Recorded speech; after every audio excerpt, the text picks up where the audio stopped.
పర్వతంలో దివ్య జంట త్రిశూలం చంద్రుడు తలపై కలిగిన శివుడు ఎరుపు చీరలో బంగారు ఆభరణాలతో పార్వతీదేవి ప్రకాశవంతమైన ఆరా మంచు పర్వతాలు సినిమాటిక్ లైటింగ్ పసుపు పిండితో బాలుడిని సృష్టిస్తున్న పార్వతీదేవి రాజమహల్ గది లోపల బంగారు దివ్యకాంతి ప్రశాంత వాతావరణం మెరుస్తున్న చర్మం కలిగిన చిన్న బాలుడు సంప్రదాయ వేషధారణలో చిన్న కర్ర పట్టుకుని బంగారు తలుపు వద్ద నిలబడి సూర్యకాంతి ప్రసరిస్తోంది.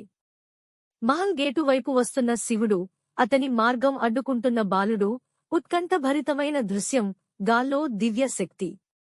త్రిశూలం ఊపుతున్న శివుడు పడుతున్న బాలుడు పైగా తుఫాను మేఘాలు ఉత్కంఠభరిత దివ్య క్షణం. తన మోకాలిపై బాలుడిని పట్టుకుని ఏడుస్తున్న పార్వతీదేవి చంద్రకాంతి వెలుగులో పూలు చెల్లాచెదురుగా. బంగారు ప్రకాశవంతమైన ఏనుగు తలను బాలుడి శరీరంపై అమర్చుతున్న శివుడు మాయాజాల మెరుపులు దివ్యకాంతి మోదక